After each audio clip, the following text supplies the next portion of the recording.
everyone, it's Amy and welcome back for week 9 of Crafting for Pleasure.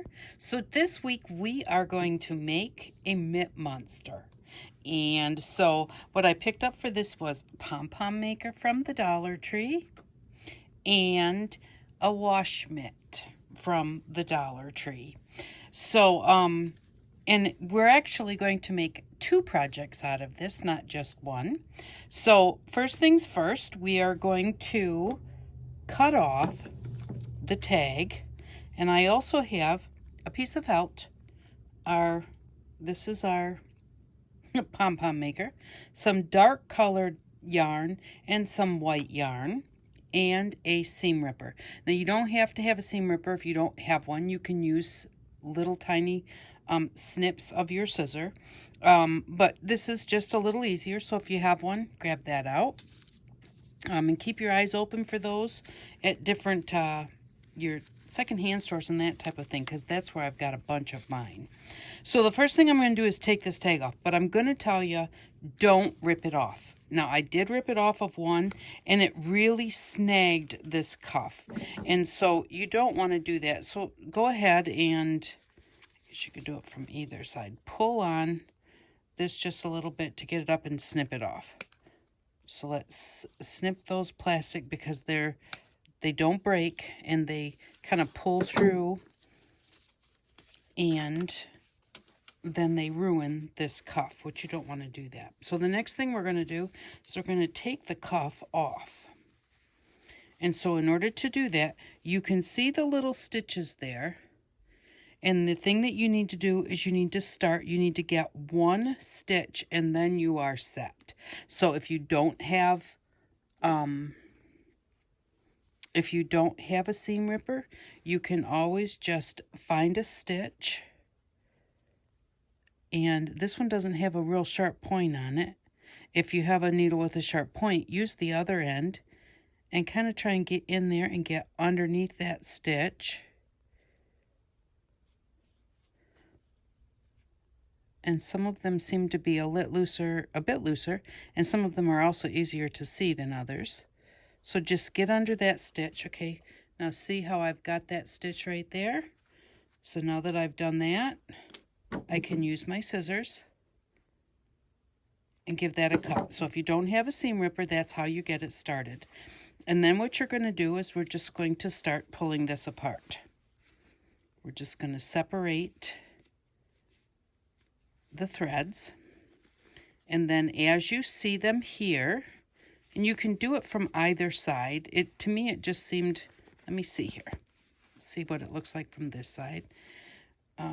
It's just a little harder to see where it's sewn together to me.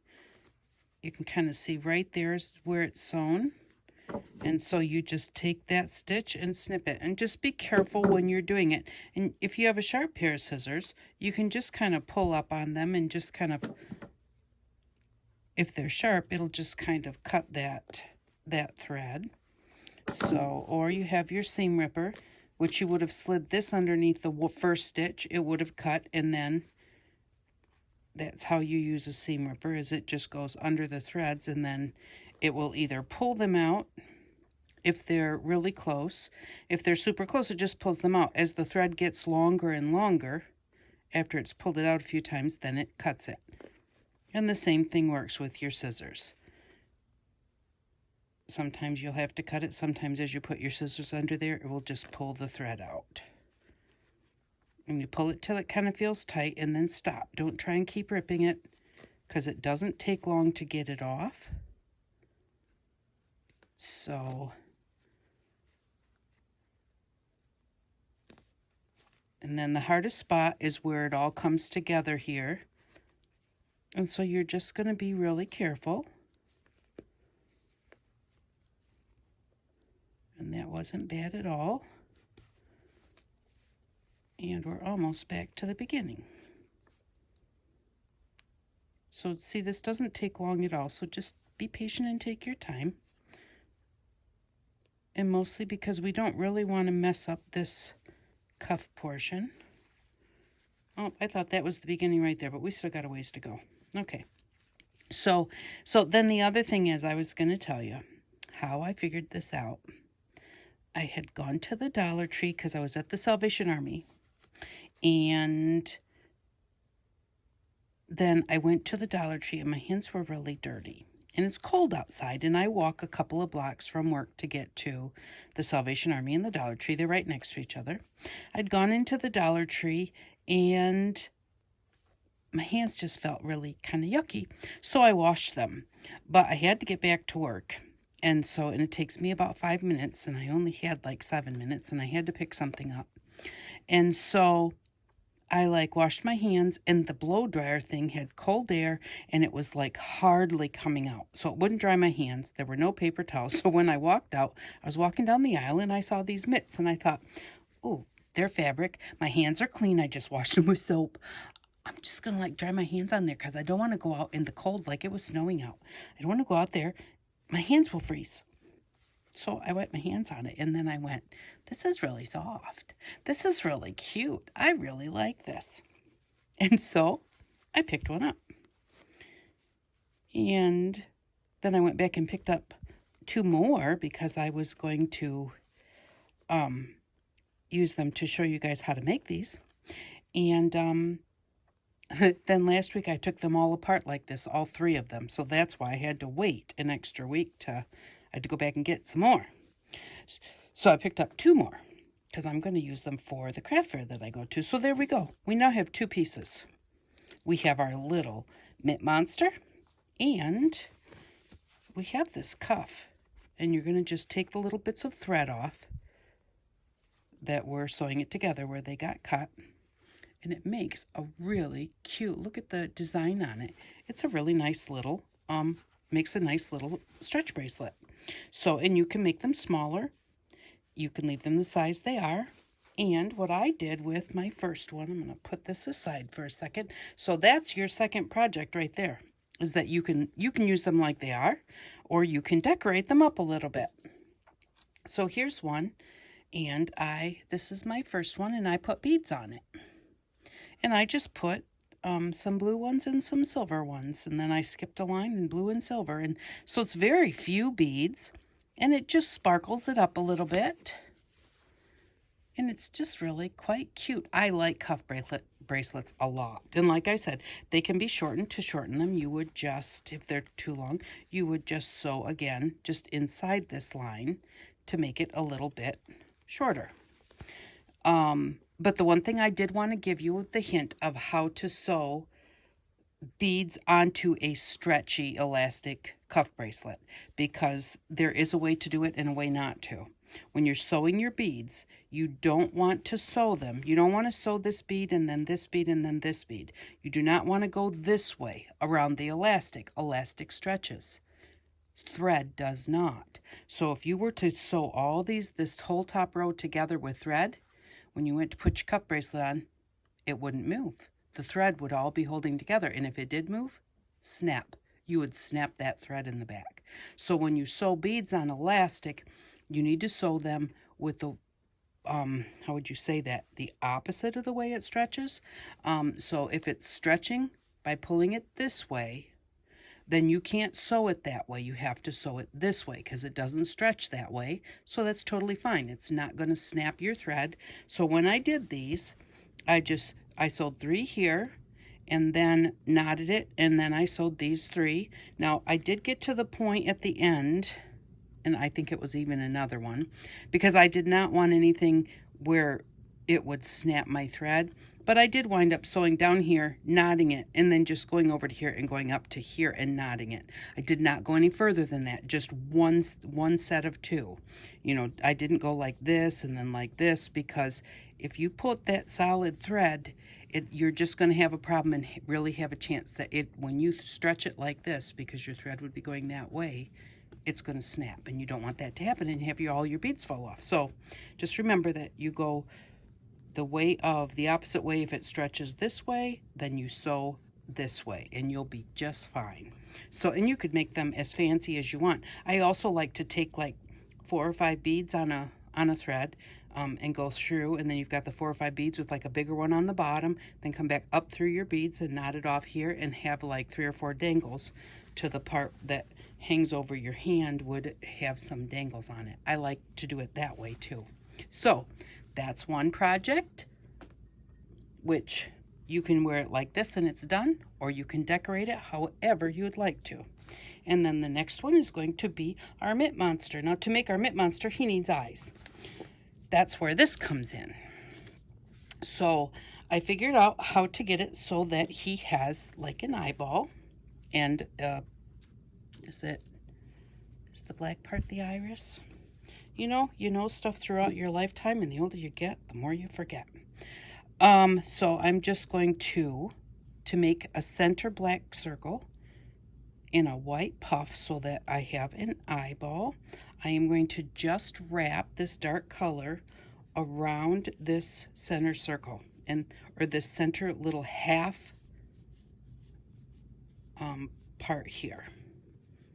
And so I just go all the way around, don't go up here.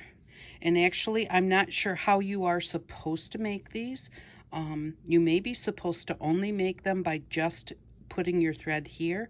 I always put my thread all the way up here also, and then go over to the other side. So that's just how I do it, but it very possibly could be wrong. So if that is wrong, then you would just adjust a little bit and only put this in the middle with white on each side. But I'm going to fill up the center all the way so that it's nice and kind of flat right here, and that this is all about even. You don't want a whole bunch in the middle to make that flat, but then not put any on the sides. So I do it like that, and then you're just going to let it hang down and cut it off. Just don't let your tail get mixed in with your white. Then we're going to take some white yarn, and I don't want that up over top of here because that's where my white's going to go. I don't want the black to mix in with it. So then we're just going to take some white yarn, and what you want to do is you want to start in the middle so that we're going to put white here. We're going to come straight across here and go to this part here. But when you shut it, you want your thread to be touching the other side where you're going to be starting your wrap to go that way. So you start in the middle and start wrapping. Like I said, if you don't want to come around these parts, then you just don't just put your black only in the center here. But I just wrap it around there, right next to the gray, and I don't want to go over the gray a lot either. I did kind of maybe put a little bit too much there. Okay, so we'll see how this does. And then I go straight across to here, and then I start wrapping over here, just to get some white over here. And I don't wrap the white around this black because I want that white to stay out of the way. I don't want a white spot, which actually a little white spot in the middle of your black probably wouldn't hurt anything. You can like play around with it and see what you think. So I've done it like that, okay? And so then I'm going to just fold this down. Now it comes over to the other side. That's the other half of your circle.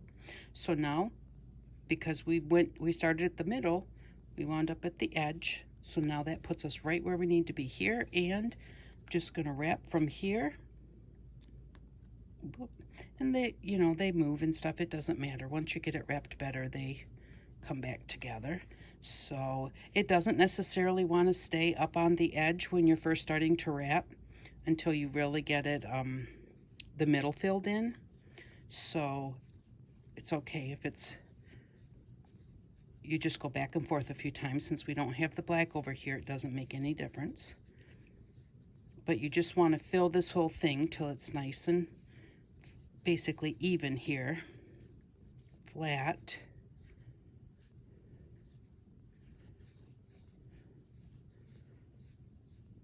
Across here, like that, okay? And now you fold that one in. Okay, and now you're gonna cut off your white thread, or yarn, and then you're gonna cut a nice long piece of, like maybe 12 inches or so of your white yarn. so that you can tie it after you snip it. This is the hardest part right here. You need a pair of scissors that will snip at the point, because you need to go between these two pieces here. You need to go between them and cut to the other side. And so you just put your scissors there, and basically you need a pair of scissors that kind of will nip with the point, so that, and you need to make sure that you get all of them. So just a little bit at a time. If you try and go too much, your scissors just won't want to cut it. Get all the way to the center on the other side. Oop, and hold it down. Don't forget to hold it down, or the whole thing will start falling out. Nip it there. See, I've lost a few here, but that's all right. And so, okay, I've nipped that whole side. Make sure, remember, hold on to it. And then start on the other side.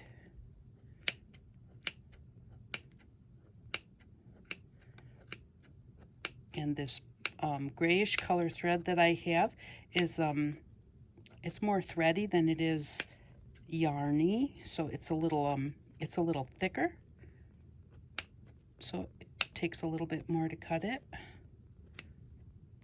And I have a white one there that didn't want to cut.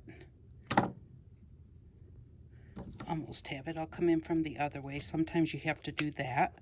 I'm going to go all the way,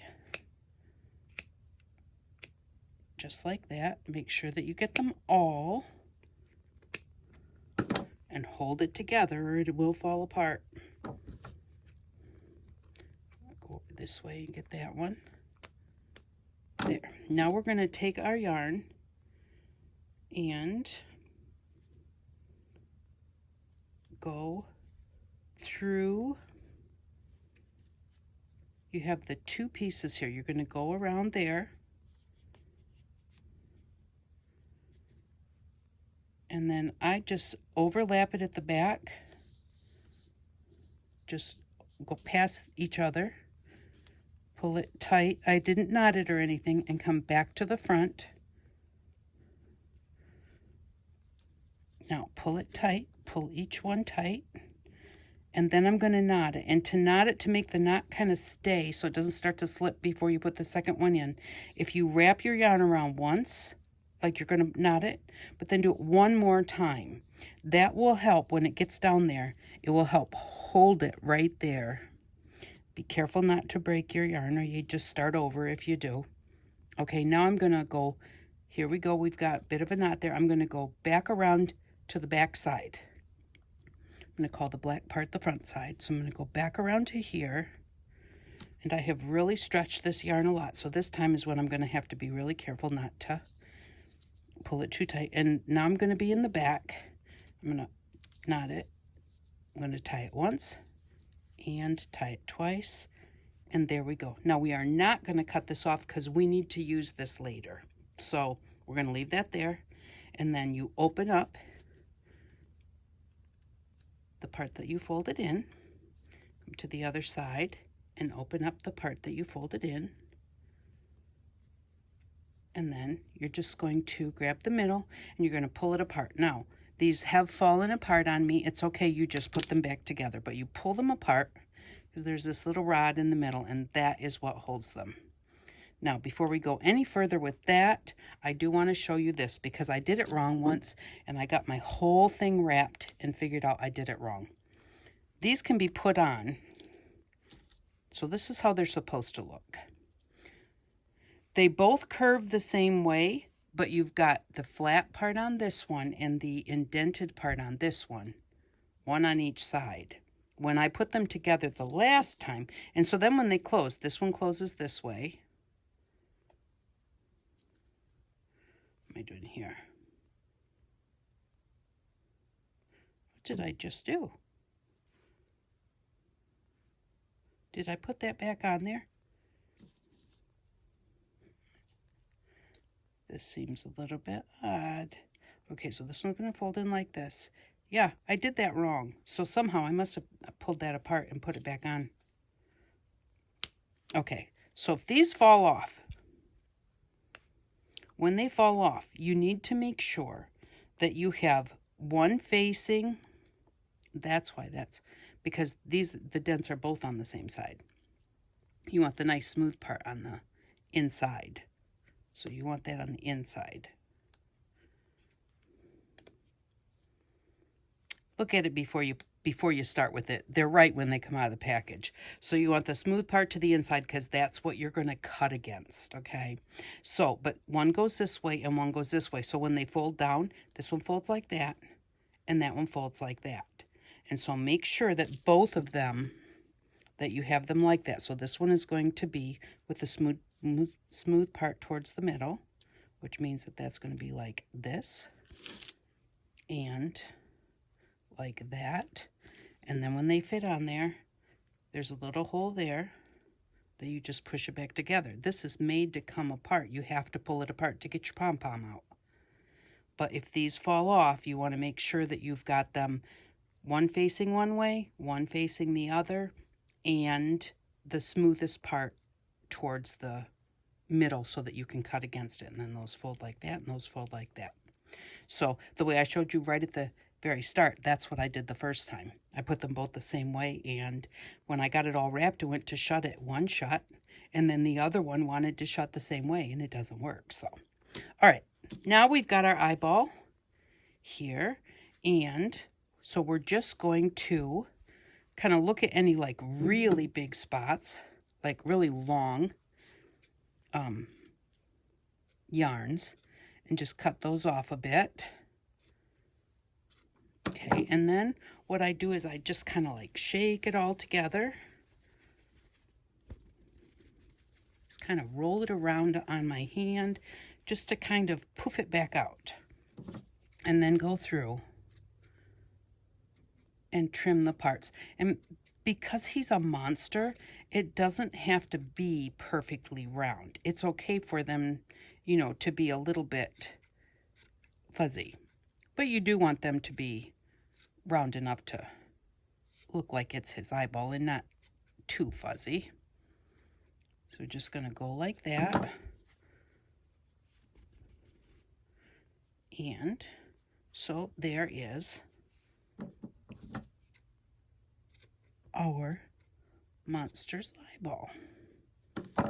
And you just do it until you feel like you like how it is. Be careful not to get too carried away. Pom-poms are so easy to get carried away with. Like, oh, look, there's another one. Oh, look, there's another one. It's really easy to do. So be careful or you'll have no eyeballs left. But do it until you're comfortable with looking at it. That looks good. And I've already got another one here. So now we have 2 eyeballs. And this is our little monster. I'm going to pick up all of these fuzzies. We'll get our yarn out of the way. I don't know why I keep calling that thread today. And the fuzzies can really get kind of messy depending on how much you have to trim off. So just get rid of that. Okay, now I like the part that we took apart to be the bottom. And again, it's got these threads that the ones that we cut are sticking out. And so I just get those out of my way. Don't pull anything that is actually still sewing something down. Alrighty.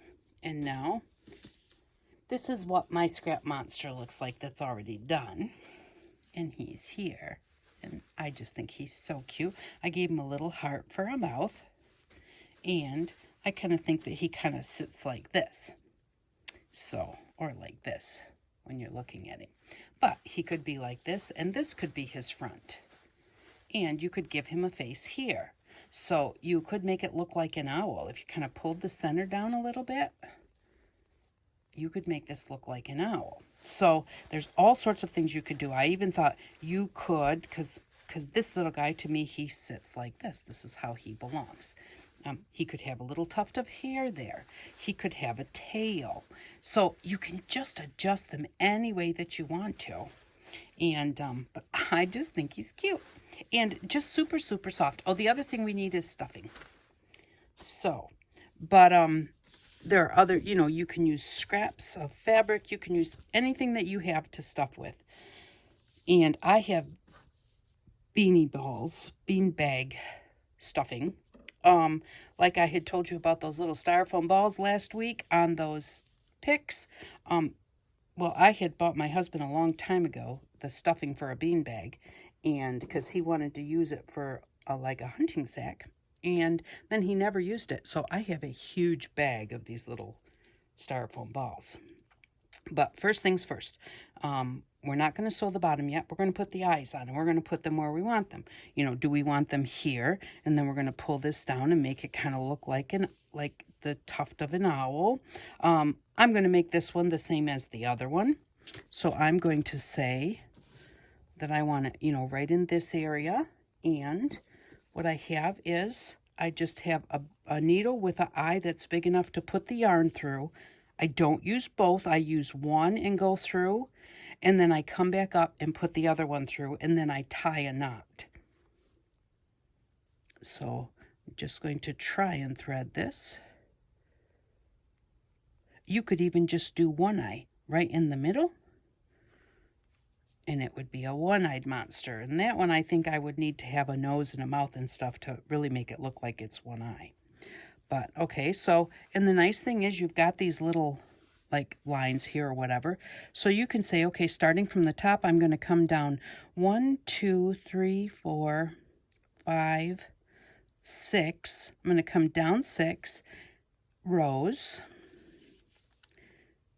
And will that seem like, yeah, that seems pretty good.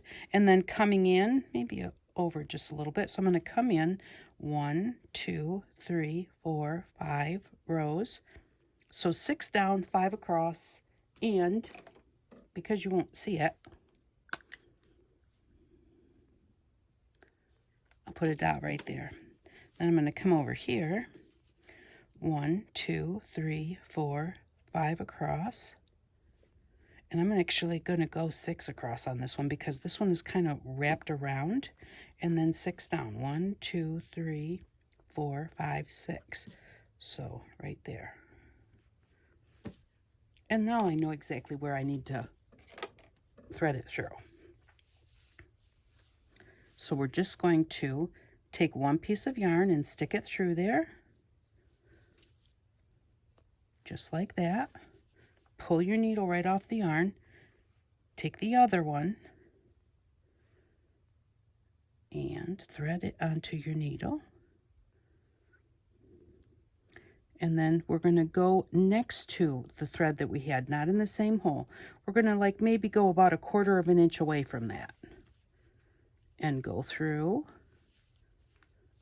and just pull that through. Okay. And now I'm going to kind of turn this inside out so we can see it. So there are 2 threads. They're not coming through the same hole. So now we're going to tie a knot in those because we're tying the knot around the fabric because we didn't come through the same hole. And I don't find any reason to cut this off because it's going to be inside, so I just leave it. That way I don't cut it too short and maybe cut my knot or whatever. So then we're just going to do this one. And if your threads are not quite long enough, when you know, the first one is easy to thread, or, you know, easy to put on your needle because it's not through your monster. So let me put this one through, and then I'll show you what you can do if your second one is a little too short. I'm going to see, that's not threaded real well, but I'm going to see if I can get that through.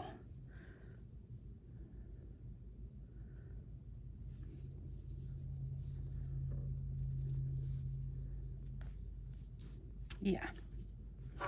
Okay, now, if this is too short to thread and then still put your needle through your fabric, go ahead and put your needle part way through wherever you want it to go.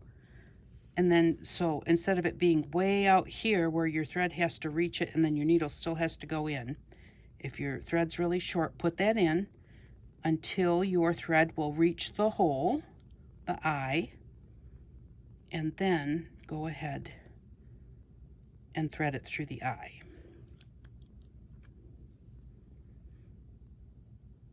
So sometimes I have needles that are like way too long to, like I really just need to get that last little bit, but I can't put it through the eye of the needle and then get the needle through the fabric, because when I pull the needle up here to put it through, then the thread comes off. So this one wasn't threaded real well, but let's see if it'll pull that through. Yes, okay. And so there we go, and I'm going to maybe look at it before I tie that one down in case I don't like where it's at. It's going to go right there. I think that looks good. So then I'm just going to turn it a little bit inside out and give it a tie. And I just like to tie it good because, you know, little kids are going to be pulling on it. It just helps it to stay. I mean, if they want to pull it off, they'll pull it off, but there. Okay. So now we have our scrap monster, and I still think that he looks like he should go this way. And so we can put a little tongue on there. Maybe this one we won't shape like a heart. We'll just maybe shape it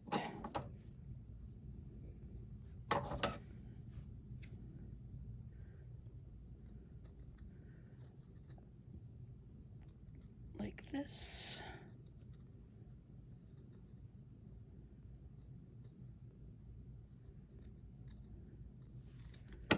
There we go. And then we'll put that one on there like that. That's kind of cute. It might be a little bit too long. Okay, now to put this one on, I went ahead and I put a little bit of, I decided exactly where I wanted it, like right there.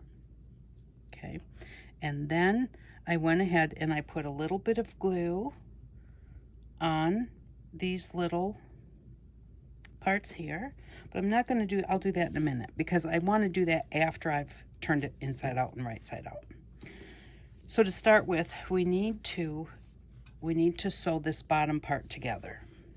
So we're going to turn it inside out, and we're going to sew just part way from one corner, and we're going to sew part way from the other so we can stuff it in the middle, because then when you turn it right side out and you pull on it, the part where you've already sewed it will fold in really nicely for you and make it easier to sew that last little bit versus trying to sew a corner.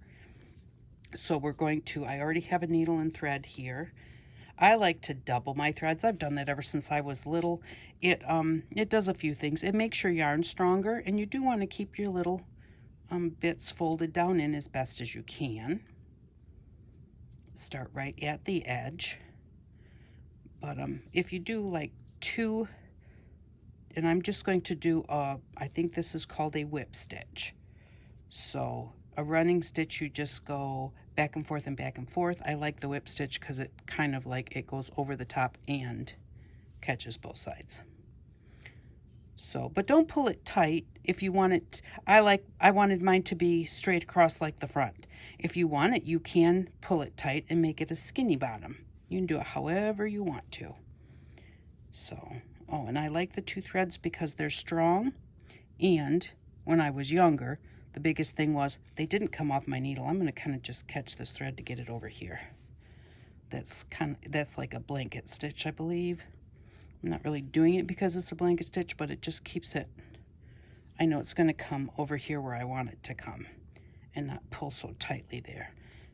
A couple more, and then we'll go ahead and do the other side. But yeah, I always used to like drop my needle, or I'd pull too far and unthread my needle, and so that's why I liked to do 2 layers also. Except it can get a little bit fiddly too.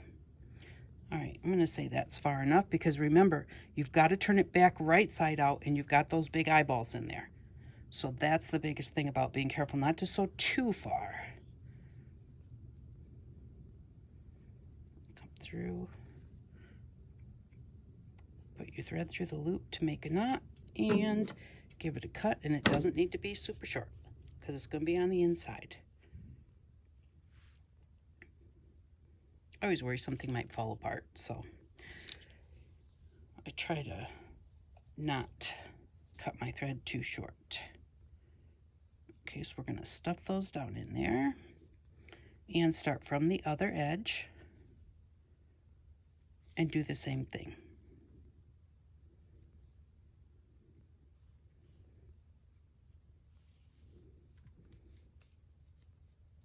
And having the double threads too makes it nice and sturdy so that the beanbaggy stuff doesn't come out. Like I said though, you can use scraps of yarn, you can use scraps of fabric, you can use regular stuffing, you can use the beanbag stuffing, you can buy a cheap pillow at the Dollar Tree or something and take the stuffing out. A long time ago when we did our budget series crafting, we bought a little stuffed animal at the Dollar Tree because it was $1 and it had a lot of stuffing in it. So, yeah, you don't have to go buy a great big bag of stuffing. Now, that's a little bit small. I'm a little nervous about how well not this off. A little nervous about how well the eyeballs are gonna come out, but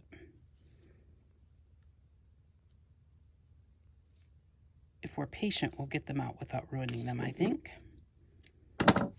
Okay, now, just going to then turn it right side out. I'm gonna bring one eyeball out first so that I'm not pulling on it and pushing on it. Bring the other one out, and then start grabbing not the eyeball, but grab the fabric to turn it inside out.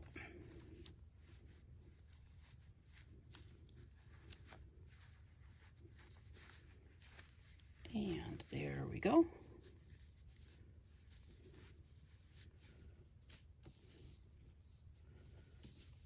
And there. You want to pull your corners out. Oops. When I put that purple dot on there, I should have put my hand or something under there so that it didn't go all the way through both layers. There's a little tiny bit of a purple dot there. So last time on the other one, I don't think I did, on this one, I held my hand under there so that it didn't soak through both layers because it's a very absorbent kind of fabric. But so there's our little guy. We can kind of like adjust his eyes back. And look, oops, there's another one. So, and this one might not be quite tight enough almost, it looks like. Okay, so then what we're going to do is sew on his tongue and glue it also to make it nice and sturdy. And then we just need to stuff him and sew the bottom.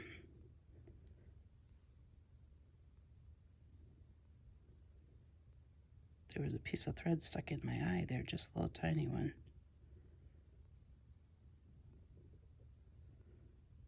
Okay, I'm not having an easy time of it today.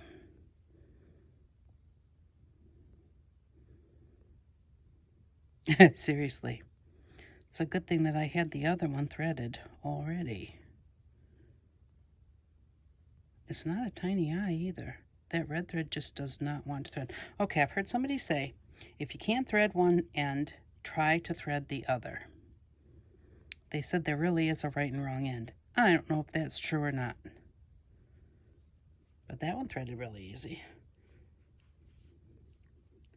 And again, I am going to double my thread. And then just wet your finger. Roll the thread around your finger. And then roll it off.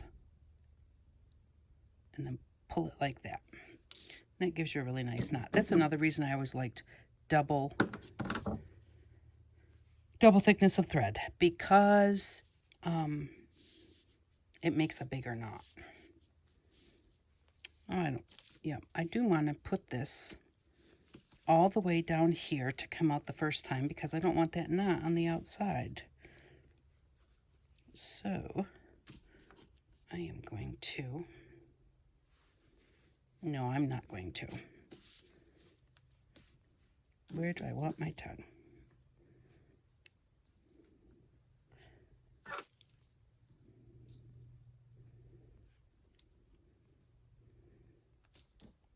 There, or, yeah.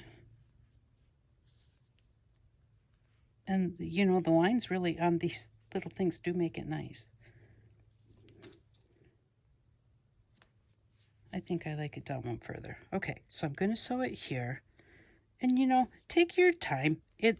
Sometimes I think, oh, hurry, hurry, people are watching. But, you know, get it the way you want it. Now I'm going to catch here and make sure I don't catch the underside. Whoops. Oh, and I will tell you that these are a little bit fiddly to sew around.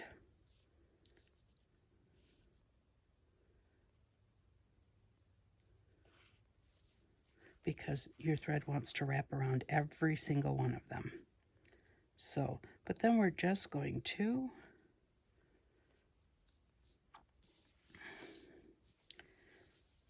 I must have done it a little bit like this before because it's easier to hold on to if you stick your hand inside there.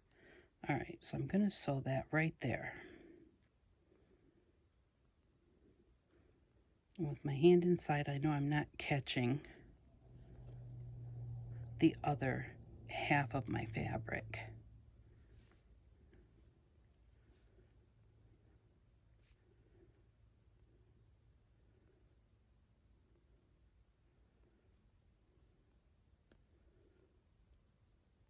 And again, you know, when you watch me sew, it's very fiddly and it's not right, and you know, but that's okay because if I want to make it, then I'm going to make it, and it's okay with me that it's not perfect. I don't purposefully make it imperfect, but I've learned over the years that you see your imperfections a whole lot more than others do once you're done. Now, you may be watching me do this and think, oh my goodness, look at what she's doing and what a mess she's making. But when it's done, nobody will really notice it unless they're super, super picky. And if they're super picky, they're not going to want it anyways. And there we go. We've sewn all the way across.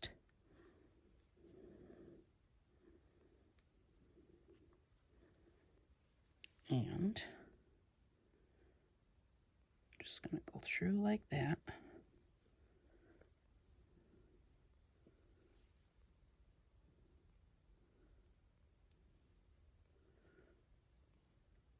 And then I'm going to go down underneath there and put a knot.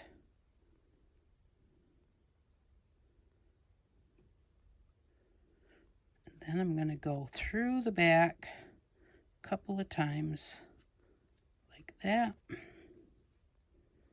just to bring my thread down further. I've got a little bit of thread here that didn't catch, so I'm going to go around that, grab a hold of it when I put this knot. You can always fix something. And there we go. And now not only do I do it that way,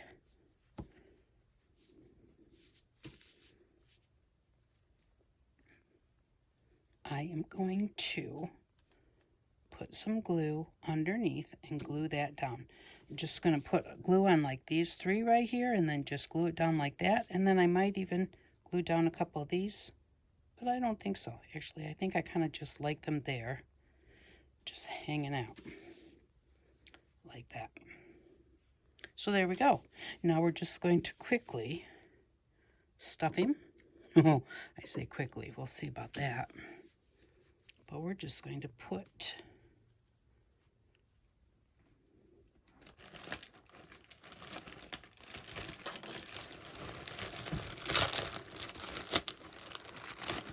and it would have been much, much easier had I left a little bit of a bigger hole here.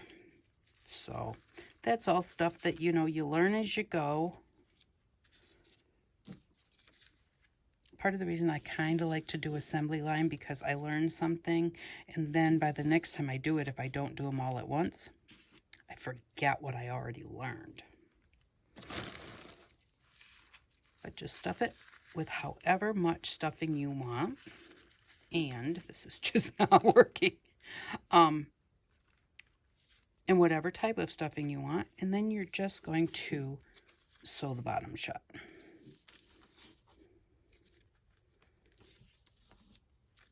And if you kind of think, oh, I like the little beanie balls, but like, don't buy a huge bag because they will last you forever. So like, see if you can find a little like pillow that's got these in them or something like that. So I don't, unless I can wash it, I don't like to use secondhand stuffing from like secondhand pillows because you kind of don't know exactly what it's like. But if you can wash whatever, wash it and dry it, then you're okay. But some stuffing is hard to wash and dry. So I kind of like to go to the Dollar Tree.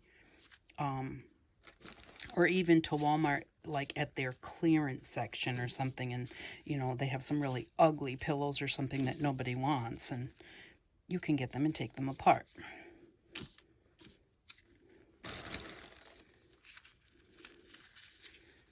Okay, trying to grab too much at once is just not a good idea.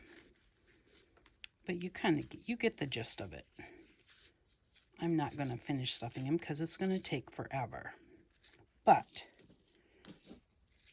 I will get to him when we're done here and finish him up. I have enough to make a few more because I just think that they're super cute. So there we go. Here's our little guy, and once he's all stuffed, he's going to look like that.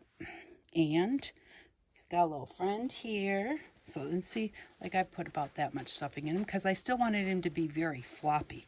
I could have stuffed him a whole lot more, especially like if I shaped him like an owl and put more, like a beak and everything on the front. Then you might want to stuff it a little bit more. But I wanted floppy because that's just what I felt like I just felt like it was something that was just soft and cuddly. And these are super soft. They really are super, super soft. So yeah, I think that they're easy, and I think that they're fun and cute. And like I said, you could put tails, you could put hair.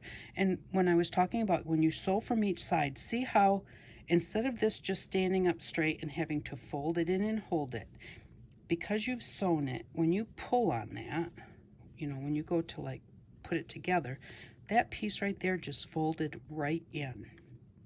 This piece is a little shorter with a whole lot of stitches and these little things on it, so it doesn't fold in as, like that one I'll have to fold in. But I don't have to worry about folding this one in and folding this one in and getting it just right before I sew it. This side is already folded in. And normally, like if you have two pieces you've sewn together that are regular fabric without all of this on the front, when you sew both sides like that, when you pull it together to sew it like this, both sides will just automatically fold in. I mean, see, that's folded in like a quarter of an inch. I don't know if you can even see through it. You can see it's darker right there. So it's folded itself in, and that's what happens when you sew both sides, because they're already folded over here. And so when you straighten it out, both of those fold too. So that's easy to fold, and you just do a hidden stitch, which is just in the fold, and then straight across and in the fold, and straight across and in the fold, and that will sew that up for you. So, but I think that they're cute. So I hope that if you make them, you like making yours. I thought they might even be cute to put in an Easter basket.